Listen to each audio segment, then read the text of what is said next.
ओम शांति। 1 फरवरी 2024 की मुरली। आज की मुरली है पक्के निश्चय बुद्धि बच्चों की निशानियां, सतयुग और कलयुग का कंट्रास्ट। ब्रह्मा बाबा के पाठ का स्पष्टीकरण और सफलता मूर्त बनने के लिए विशेष अटेंशन। बाबा के महावाक्यों का संपूर्ण आनंद लेने के लिए चलें, बाबा की स्मृतियों को जागृत कर लें। कौन है ये मुरली सुनाने वाला? स्वयं निराकार भगवान शिव। कहाँ रहते हैं? दूर आत्माओं के देश परम धाम, और वहां से स्वयं पधारे एक साकार महामानव प्रजापिता ब्रह्मा के मस्तक में उनके मुखारविंद से दिव्य वाणी उच्चारण करते हैं। मैं आत्मा, प्रकृति में चमकता सितारा, इन कानों से उनकी दिव्य वाणी सुनती हूँ। बाबा आज बोले, मीठे बच्चे, अब तक जो कुछ पढ़ा है वह सब भूल जाओ, एकदम बचपन में चले जाओ, तब इस रूहानी पढ़ाई में पास हो सकेंगे। यानी मन बुद्धि की स्लेट खाली करो तो उस पर ये ईश्वरीय ज्ञान लिखा जाएगा। पहले संसार ज्ञान का बहुत कुछ लिखा हुआ है, उसे डिलीट करना है, तब ये पढ़ाई धारण होती है और पास होते हैं। फिर बाबा दिव्य बुद्धिवान बच्चों की निशानियां बता रहे हैं, जिनको बाबा ने दिव्य बुद्धि प्रदान की है। वे बच्चे इस पुरानी दुनिया को इन आँखों से देखते हुए भी नहीं देखेंगे, यानी बुद्धि अटैच नहीं होगी पुरानी दुनिया से। उनकी बुद्धि में सदा यही रहता, ये पुरानी दुनिया खत्म हुई की हुई, ये शरीर भी पुराना तमो प्रधान है, तो आत्मा भी तमो प्रधान है, इनसे क्या प्रीत करें। ऐसे दिव्य बुद्धि वाले बच्चों से ही बाप की भी दिल लगती है। ऐसे बच्चे ही बाप की याद में निरंतर रह सकते हैं, सेवा में भी आगे जा सकते हैं। तो दिव्य बुद्धिवान बच्चे इस दुनिया पर अट्रैक्ट नहीं होंगे, इसका अंत याद रहेगा और मालूम रहेगा ये पुरानी तमो प्रधान दुनिया, तो उनकी प्रीत नहीं लगेगी।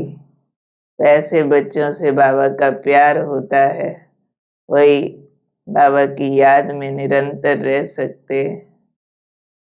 बाबा जो हमें ज्ञान दे रहे हैं, इस ईश्वरीय ज्ञान की विशेषता है कि वो स्वयं ब्रह्मलोक से आकर ब्रह्मा तन में प्रवेश करके उनके मुखारविंद से ज्ञान देते हैं।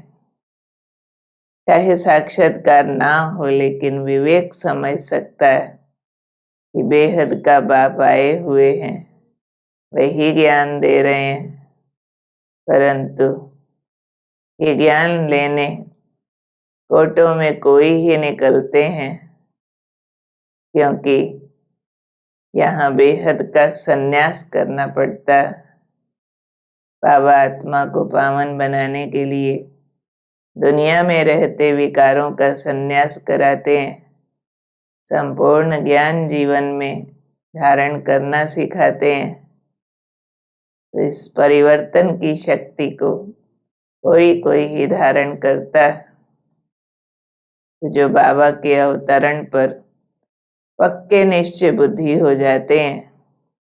ऐसे बच्चों के लिए बाबा बता रहे हैं कि उनका चिंतन क्या होगा। उनके अंदर रहेगा ये शरीर तो कौड़ी मिसल है, आत्मा भी कौड़ी मिसल बन पड़ी है, इसलिए हमको देह भान नहीं रखना है। और हम अभी कब्रिस्तान और परिस्तान के बीच पुरुषोत्तम संगम युग पर बैठे हैं। हम तो नई दुनिया परिस्तान के लिए पुरुषार्थ कर रहे हैं, इसलिए इस कब्रिस्तान से दिल क्यों लगानी है। जिनको समय पर निश्चय ऐसा वैराग होगा और निश्चय बुद्धि बच्चे स्मृति में रखेंगे कि पुरानी दुनिया खत्म होने वाली है, इस दुनिया में हम बाकी थोड़े दिन हैं। हमने 84 जन्मों का चक्र अब पूरा किया, अब हमको वापस अपने घर शांति धाम जाना है, वहाँ से फिर सुख धाम आना है। तो निश्चय बुद्धि बच्चे सुनकर औरों को भी कहते रहेंगे कि नैया को पार करने वाला खिवैया कहते हैं, हे बच्चे तुम सब अपने को आत्मा समझो, बाप हमको इस विषय सागर से पार क्षीर सागर में ले जाने आए हैं। फिर आज बाबा सतयुग और कलयुग का कंट्रास्ट समझा रहे हैं कि सतयुग है पावन दुनिया, वहाँ देवी देवताओं का राज्य होता है, उनको वैष्णव कहते हैं क्योंकि विष्णु की वंशावली है। कलयुग है पतित दुनिया, यहाँ सब भी पतित दुखी हैं। और निश्चय बुद्धि बच्चों की बुद्धि में कंट्रास्ट के रूप में रहेगा कि सतयुग में हर चीज सतो प्रधान होती है, इसलिए बहुत ताकत रहती है। यहाँ तो हर चीज तमो प्रधान होने से ताकत कम हो जाती है, फिर उनसे बीमारियां दुख आदि भी होता रहता है। यहाँ अनाज आदि भी सब तमो प्रधान हो जाते हैं, स्वाद भी तमो प्रधान है, इनका नाम ही है दुख धाम। और सतयुग तो है सुख धाम, वहाँ दुख दर्द की कोई बात नहीं, वहाँ के वैभव आदि यहाँ नहीं हो सकते। कलयुग में तो 7 वंडर्स दिखाते, वास्तव में स्वर्ग है वंडर ऑफ द वर्ल्ड, ये रूहानी वंडर है, नाम सुनकर ही खुशी होती है।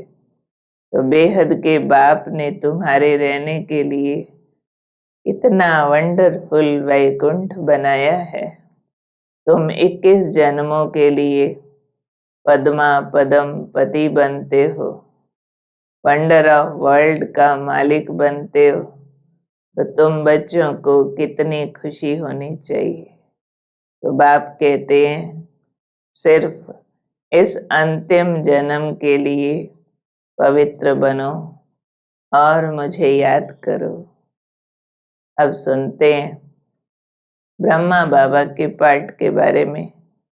लोग समझते हैं कि ब्रह्मा को ही परमात्मा समझते हैं, परंतु बाप ने समझाया है भल प्रजापिता ब्रह्मा को अलौकिक बाप कहते, परंतु आत्माओं को वर्षा तो मिलता है, एक लौकिक बाप से, दूसरा पारलौकिक बाप से, बीच में और कोई वर्षा होता नहीं। तुमको वर्षा ब्रह्मा से नहीं मिलता, वर्षा तो एक शिव बाबा से ही मिलता है। ब्रह्मा को भी पारलौकिक बाप से वर्षा मिलता है। हाँ, पारलौकिक बाप तुमको वर्षा इनके थ्रू देते हैं क्योंकि ये रथ है, परंतु तुम्हें याद इनको यानी ब्रह्मा बाबा को नहीं करना, ये तो बीच में दलाल हैं, स्टूडेंट भी हैं, इनको भी खुद वर्षा लेने के लिए पारलौकिक बाप को याद करना पड़ता है। तो ब्रह्मा थ्रू है जिनके द्वारा शिव बाबा अपना कर्तव्य करते, वर्षा देने वाला, पढ़ाने वाला, पावन बनाने वाला तो शिव बाबा है। ब्रह्मा उनका रथ है। वो खुद पढ़ाई पढ़ के शिव बाबा को याद करके उनसे वर्षा लेते हैं। हाँ, पढ़ाई में हम सबसे आगे हैं, मॉनिटर हैं, इसलिए महिमा है।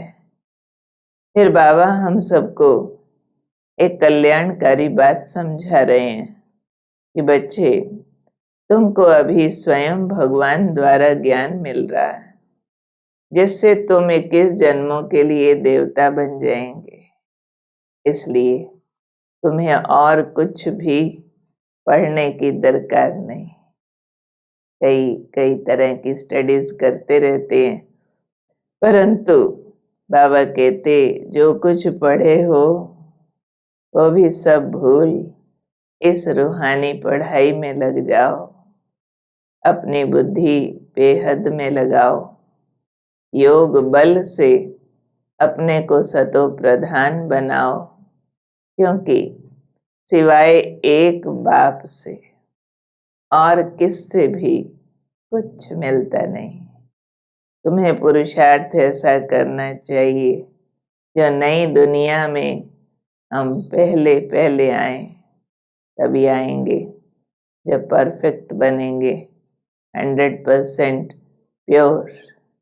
तो विचार करो, बाबा हमें वंडर ऑफ वर्ल्ड का मालिक बनाते हैं, तो ऐसे बाप को हम क्यों नहीं याद करेंगे। बाप कहते हैं, मैं भल देखता हूँ परंतु मेरे में ज्ञान है, मैं थोड़े रोज का मुसाफिर हूँ। वैसे तुम भी यहाँ पार्ट बजाने आए हो, इसलिए इस पुरानी दुनिया से ममत्व निकाल दो। जैसे बाबा मुसाफिर है, हमें भी खुद को मुसाफिर ही समझना है। आए हैं, बस जाने वाले हैं। तो बच्चे, तुम विचार तो करो कि हमको कहता कौन है। वो परम शक्ति, ज्ञान सागर, वो त्रिलोकीनाथ स्वयं आकर के हमें ये शिक्षा दे रहे हैं।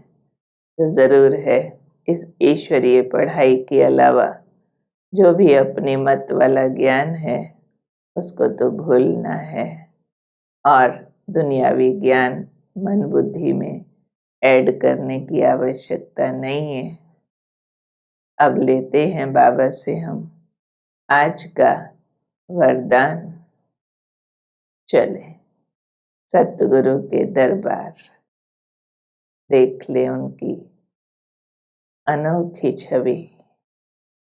सत्यम शिवम सुंदरम, सर्वशक्तिमान मेरा बाबा मुझ पर अपनी शक्तियां बरसा रहे हैं। उनका परम प्रकाश मुझे छूकर मेरी बुद्धि के दरवाजे खोल रहा है। बुद्धि शुद्ध होती जा रही है। बाबा का वरदान मिल रहा है। बच्चे, हिम्मत और उमंग उत्साह के पंखों से उड़ती कला में उड़ने वाले तीव्र पुरुषार्थी भव। उड़ती कला में जाना, फ्लाइंग स्पीड से आगे जाना, उसके दो पंख हैं, एक हिम्मत, दूसरा उमंग और उत्साह। किसी भी कार्य में सफलता प्राप्त करने के लिए ये दोनों बहुत जरूरी हैं। जहाँ उमंग, उत्साह, ज़ील एंड एंथुजियाज्म नहीं होता, वहाँ थकावट होती है, और थका हुआ कभी सफल नहीं होता। तो वर्तमान समय के अनुसार उड़ती कला के सिवाय मंजिल पर पहुंच नहीं सकते। फ्लाइंग स्पीड चाहिए तब पहुंचेंगे ठिकाने पर, क्योंकि पुरुषार्थ एक जन्म का और प्राप्ति 21 जन्मों के लिए ही नहीं, सारे कल्प की है। तो जब समय की पहचान स्मृति में रहती है तो पुरुषार्थ स्वतः तीव्र गति का हो जाता है। तो हिम्मत, उमंग, उत्साह से हमें तीव्र गति की उड़ान भरनी है, थकना नहीं है, तभी सफल हो सकेंगे। याद रखनी है प्राप्ति कल्प कल्पांतर की है, तो इस याद रखने से भी पुरुषार्थ की गति तीव्र हो जाएगी। स्लोगन: सर्व की मनोकामनाएं पूर्ण करने वाले ही कामधेनु हैं। आज की मुरली से होमवर्क लेते हैं कि हमें इस पुरानी दुनिया में स्वयं को मेहमान समझ कर रहना है, देखते हुए भी नहीं देखना, यानी प्रीत नहीं रखनी है, और पक्का निश्चय बुद्धि बन ज्ञान अच्छी रीति धारण कर औरों को सुनाना है। पहले वाला पढ़ा हुआ भूल करके इस पढ़ाई में बिजी रहना है और वंडर ऑफ द वर्ल्ड, स्वर्ग का मालिक बनने लिए पवित्र जरूर बनना है। हिम्मत, उमंग, उत्साह कायम रख सफल होना है। याद रखेंगे डबल लाइट फरिश्ता बनने के लिए जैसे अंतरिक्ष यान ऊंचा होने के कारण पृथ्वी के जहां के भी चित्र खींचना चाहे खींच सकते हैं, ऐसे साइलेंस की शक्ति से अंतर्मुखता की गुफा में बैठकर साइलेंस की गहरी अनुभूति करो। महसूस करेंगे हम ग्लोब के ऊपर उड़ते हुए डबल लाइट फरिश्ता है, सब तक अपना पवित्र करंट पहुंचा सकते हैं। ओम शांति।